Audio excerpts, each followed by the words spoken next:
The name of the show is The Way to Go. My name is Alan Bendich. I'm going to be your host. Tonight's guest is the great historian, Mr. Max Bendich. How are you, Max? How are you, Dad? So, Dad, Dina came up with a great idea. So I'm going to, give credit where credit is due. What's the first political thing you remember? And like going back, if you go back in time, do you remember like the first presidential race? I don't know about the presidential race.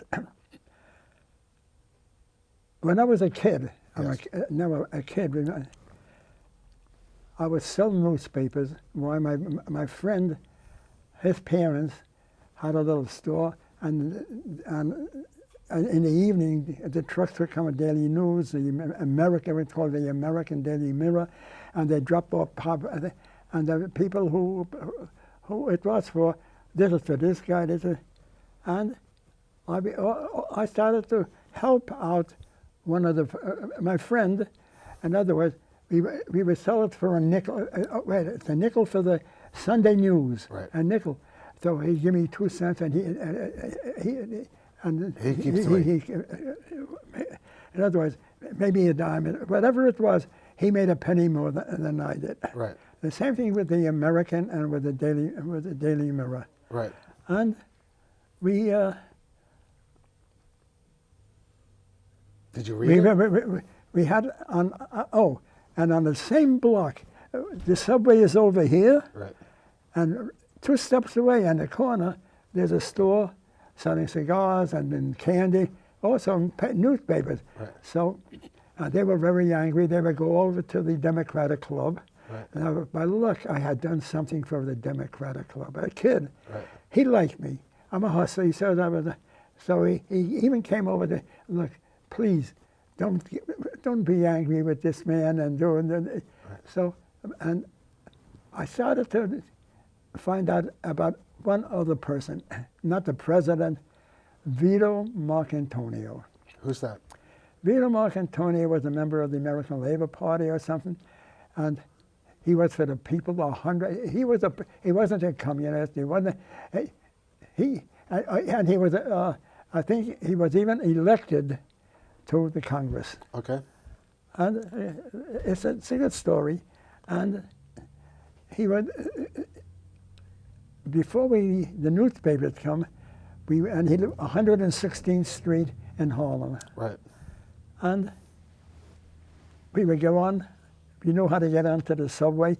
We had passes, and we go down from Brook Avenue down to the Bronx. The Bronx, down to Harlem, and we go out, and we went over to one of the political clubs with Vito, and we would sell newspapers for Vito Marcantonio. Right. That's the way I ran into. I mean, I so that's your first dealing with politics. That's right. Okay. Now, as you got older, okay. All right. As you got older. As I got older, again, other thing, there were also the Communist Party, and there was also the Socialist Party. Right. Now, what did I know about politics from my parents? Right. And my parents, I want to tell you it's indirectly. Right. I had a brother, An Alan Bendich, who was one of the great, and he was a great cancer researcher. Cancer research. Right. And PhD, professor. He got one of the most unbelievable Republicans gave him a $10,000 award for whatever he did. For cancer research. But we have the the paper. We have the papers, and we also have a picture. Right. And who was in the picture? These giants. There were 6 people and a little man, and my father was that little man. But I remember also when he won that award, I remember Arthur Godfrey was also in the paper. He was, for some reason, he was involved in that award as well. I don't remember. Right. My father had a Jewish paper. In the back of his pants. And he said, here's this little man walking along all these people, the Union Club it was called. And, and they were congratulating him. Right. And again, so we were in politics. Right. But but the thing is, when I'm talking about, you were in politics, but I'm talking about what was happening in politics. Like, the whole thing, the Republicans and the Democrats were fighting. The Republicans, I don't know how to explain it, but they were calling the Democrats communists. Right. There was the McCarthy era. Right. There was one other name, I forgot. Yeah. And it was the Un-American Right. Committee. The Un-American Activities, House and Un-American Activities Committee. And when you're a worker, you belong to a union. Right. And the unions were always against the Un-American Committee, Right. and also McCarthy Right. and the rest of them. What was the McCarran Act? Do you remember that? No. Okay. Again, names like that, Yeah. I knew Alan. Right, I I know knew you know, all. right. But those were all part of the but, anti-union. again, it was a rough time, Alan, and I liked it. Right. I really liked it. But also, what came out of that? Out of those rough times, didn't a lot of singers come out, and a lot of folk singers and things like What that? came out of those times? A person like me, who started to like people. Right. I liked people, Alan. And I'm sure my parents liked people, my brother, but I liked people, and it affected me how things were going on. And I'll jump forward a little, and because of that, when I was in the Army, and of all the places to go when overseas, we went to Paris, Right. occupying force in Paris, Right. and I went around looking for Jews. Right. Again, things like that. No, but I'm still talking about, like, were there? What were your thoughts like of some of the politicians of yesteryear? Like No, when FDR got into power. no, they say this. On 138th Street Right. was a Democratic club. Right. And he was one of the most, he was even more powerful than he was the one who actually saved Roosevelt when he was governor and things like that. Right. Really. Because he was governor of New York, right? Of New York. And he was a powerful man, and and I would go over to him, actually Who? to him. To who? To Is that the Democratic. The guy you talked about before? Yeah. The head of the Democratic Party in the Bronx. What, was it Mark? And he liked me. He knew I Right. was You, a told, hustler. you mentioned his name before. I forgot what it was, but that's okay. I was a hustler. Right. And I did all But this. he helped FDR? Yeah, that's how he helped out. Again, with the politics part of it, who am I? No, but I'm talking about did you look up to any of these politicians? Did you care about any of the politicians? Yes. Who? Right? Again, who? One was Vito Marcantonio. Which is the guy you were just talking about. There were a few others. I forgot why. Because he was American Labor Party. Right. He wasn't a Democrat. Right. He was if he helped anybody, he wasn't a Republican. But did you like FDR? Because Well, you know. I know there were some bad things that he did. Wait a minute. Right. Believe it or not, Yes. all of a sudden a conversation between a lady and a man. Right. Mac, yes, I am not voting for Roosevelt. What are you talking about? You're not going to vote. Mom is talking to me. Yeah. I mean, look, he's going to run for a third term. Nobody should run for a third. Right. Dorothy, come on, please. What are you? And because of her, I wasn't going to split the ticket. Right. I voted against Roosevelt. Really? Who'd you vote for? It was either going to vote for the American Labor Oh, Party. but you didn't vote for the Republican. No, I have never, Alan. Well, how about Lindsay? Did you? No, John Lindsay, you didn't? I don't remember Lindsay. He was the mayor of New York. I know Right. he was a police. I know about He him. was liberal, right? Liberals weren't even enough. And the people I knew, and because of that, even you and my children, we liked things that the normal, so-called normal, we used to go down, this is politics also, to 14th Street and sit down in Union, not Union Washington. Square, on Washington Square, and we would hear folk songs, Right. and we would hear everything. and most of those folk singers were anti-democratic and anti-republican. Right. And They're radical. They were, that is the word. Right. I was a radical. I know you were. All right. Again, why? Because my father was a union man. Right. And I worked with the laundry. I even had a wait. And then I found out how phony some of the unions were. Alan, he came over to me. Yes. I was a pushcart boy. Yes. And we were forming the union, and these guys said, and they took our picture. We would like you to take the addresses written on, Right. you put it on the floor, so they won't get, and you're fighting actually. And so I was in that picture, and I said, well, what am I doing, or things like that. Right. Alan, It was like propaganda almost, right? It was propaganda. Alan, it was propaganda, Right. but not like this. This is vicious. Yeah. But still, okay. But it was vicious back then during the Oh, McCarthy wait. era. You know how vicious it was? The Un-American Committee. That's what I'm talking they about. took 12 people, and the biggest, those 12 people were the big people in Hollywood. Right. The Hollywood 10. So it's But 10. no, but the Hollywood 10. But there were more. A couple of them ratted out each other, so there were probably 12 of them. The Hollywood 10 were the ones that were persecuted. Right, those were who were persecuted. persecuted. Right. And so we had that kind of and who were the guys? One was Dalton Trumbo. Dalton Trumbo. He was one. And quite a few. And they just made a movie about Dalton Trumbo, and it was up for Academy Awards. They made a movie about Dalton But Trumbo. again, so who am I? A little guy, I'm nothing and Right. everything. But I was inured, or whatever you want to Right. call it, with the way things were running. Right. Well, that's a whole Pete Seeger aspect. Like you raised us on Pete Seeger, and it was basically the haves and the have-nots. That's right. And it's still that situation now. Now it's even worse because the haves have a lot more, and the have-nots have a lot less. So it's like the 1% have like all the assets, as they say. But it's always been that way, to one extent or another. But you were always You were a fighter in your own way, right? I mean, an intellectual fighter. But in the beginning, what wasn't there? War. Right.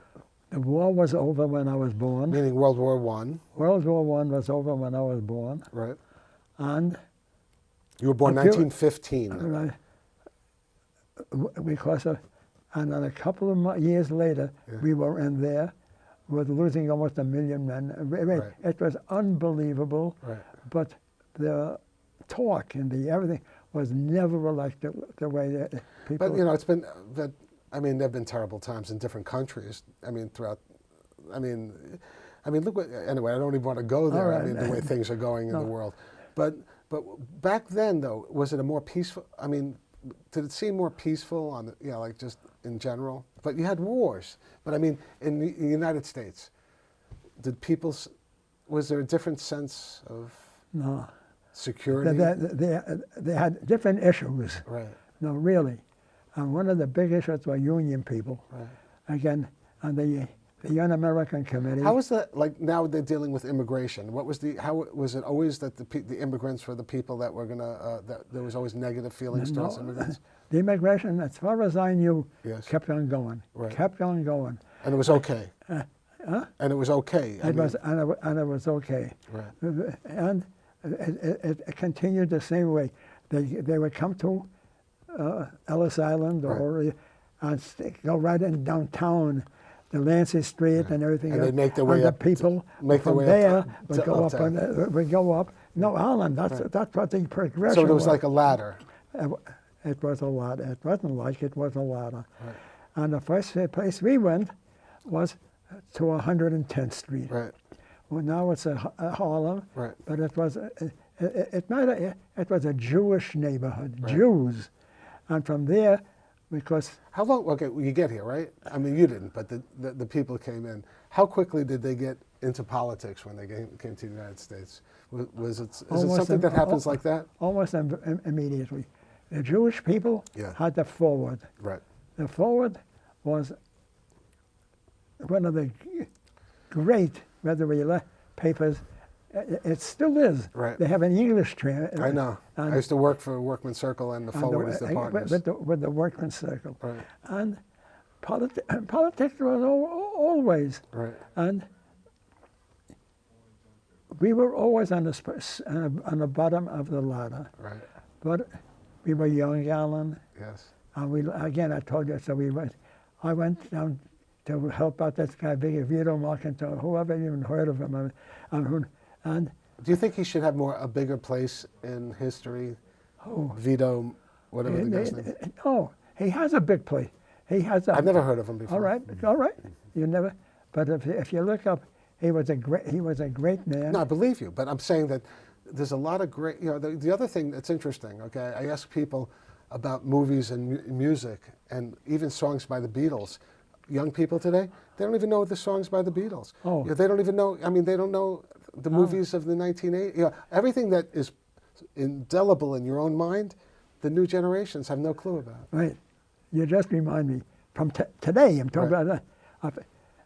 You know that there's a man who in the last 2 or 3 days, Right. I think he got an honor or like almost a Nobel Prize. I think he Right. got. Who was it? Bob Dylan. Bob Dylan. He got the Nobel Prize Bob Dylan. Right. in literature. Now, here, whoever even knew about things, but Bob Dylan changed the world. He did change the world. Huh? He changed the world. I know Alan, but who knew about it? People like us. I know, because I remember at the first album, his first album was on our turntables in the Bronx back in 1962 or 63, whenever it came out. I just remember listening to Blowing in the Wind in 1963 on the turntable in our house. How was it? I don't know, Alan. Right. Again, maybe my folks didn't. It was me. Right, I know. I liked what I heard. And what was I interested in? Folk music. I know. Oh, Yiddish. First came Yiddish, Yeah. then folk music. And again, I told it. And also like Harry Belafonte. The records you had in the house that I remember so much were Harry Belafonte, Sonny Terry and Brownie McGee, Woody Guthrie, Pete Seeger, Bob Dylan, Phil Oakes. What was the name of this song? Hey ho! Yeah. And I want to go home. Yeah. Daylight But comes the bananas, I think. Hey, Mr. Tally, they'll leave me banana. Right, that's it. And I want to go Right, that's home. it. That was in the background in our house all the time, No, with yeah, a but- young no. Harry Belafonte singing it, and Paul Robeson, of course. And again, all those people, Alan, Right. and Mom liked them. Right. My father definitely liked them. How about your mom? Mom met a communist, Right. a lady by the name of Mother Bloor. She would come up. We lived on the 4th floor, and how she met him, we went to a meeting or something, Right. and she liked her, and she was a world famous. Oh, Mom also met I know. Paul Robeson's wife. Paul Robeson's wife. I know. And we have the book. Her Mom's name was Ellen, E-L-L-E-N, and she wrote it to Helen. I'll give you it. No, I said, leave it. And Alan, I want to go back further away. Here, I got something with the wrong thing, and I loved it. It reminded me of you. We were at the Elko Hotel. and Or we the had Pines. No, we were at the Pines Hotel At the Pines. in the Catskills and I had a painting, by Morris Katz. by Morris. And you say, Alan, bring this up to the room. So I take it into the elevator and I bump into it and I smudge the entire picture. You still have it on your wall. I still have it on the wall. And it's a dad and a little boy. And And it's supposed to be me and you, kind of, I guess. what did I say? I have a picture that he'll never be able to change. All of a sudden, there are 3 frames. I screwed up that picture. I have the, and Alan, I paid $35. I think it was I 25. thought, he says, you know what it cost? You owe me $200. I said, what are you talking? I bet him. Right. He said, I bet him too. 300. The painting now costs $300. Well, Wendy and I went to like a Jewish know, thing, a weekend, whatever they had, like a festival, and he was still painting like that. But he was an amazing guy. He was an amazing guy, but everything's amazing. But Darling, we were young at that time. And the interesting thing, the other interesting thing is that, I was raised with that music in the background, and now Aaron knows the words to each one of those songs and even more. He's, my son Aaron, your grandson, I mean, he knows all the Yiddish now, all the songs, all the folk songs in Yiddish. He knows all the Sonny Terry, all everything. What's his name? Lead Belly, also. No, I didn't want to say anything. Right? I cannot. But Alan, I'm in a place of senior living and everything, and I'm the only one who sings Yiddish in a Jewish organization. In the open mic. Right, and there's a lot of Jewish people in your place. Wait. A lot of Jewish people right. who knew the tune, la la la la la la la la, right. but they don't know the Yiddish. The words. The words. And when I remember those days, Alan, and how come I was different even from my friends? Right. I don't know. But weren't you also like even though your parents weren't believers, you read the Bible when you were young. You were the only one in your family who read the Bible. Alan. I know. They thought you were weird because you read the Bible, right? All of a sudden, I'm 2 years old or 3, I'm starting to talk, and we get it's time that you learn how the olive bays, right. the ABCs of Yiddish. But it was, so who did we get? A rabbi. Right. No. And to this day, now he had a beard and everything. And when I see my son David, when he came back, went to wherever he went, he came back with a beard. Right. I said, you're supposed to be an old man. I always said I was an old man. I'm positive this rabbi was a young guy, but he had a beard. Right. And he also had a ruler. Oh, my God. And Mom was... Mom meaning your mother. Mom is my mother. Right. And she would stay behind the wall, right. and he would say to me, come at the ABC, but A could be A, O, E. It could be pronounced differently. But it's called a samach. Right. There's on a the little bottom. bit. And I would say, come at pow. And she would cry, and I would cry, Right. and Max said, that's how they teach them. Yeah, they used to teach differently back then. He taught me how to do it. Right. And to this day, right. I fight with them for the Jewish people. Right. They don't want to even talk Yiddish. They don't want to do this. But you know what? Again, what's remarkable about you? When we were on long drives, we go to Pennsylvania sometimes to be with your great grandson and your great grandchildren. On the way back, we play word games. Sometimes we play Ghost, and you come up with words that, like even parts of grammar that you learned when you were in grammar school. I forgot the word, but it started with an A, and we had no idea what it was. And Aaron checked on Google, and it was exactly that word. And so it's amazing how much you can, in your brain, for how many years that you've lived, that you can still retain that information. And, it comes out when challenged, when, I don't know, it's amazing. Do you ever forget anything? I mean, in reality, it's probably everything is still inside, I forget most of it. Right.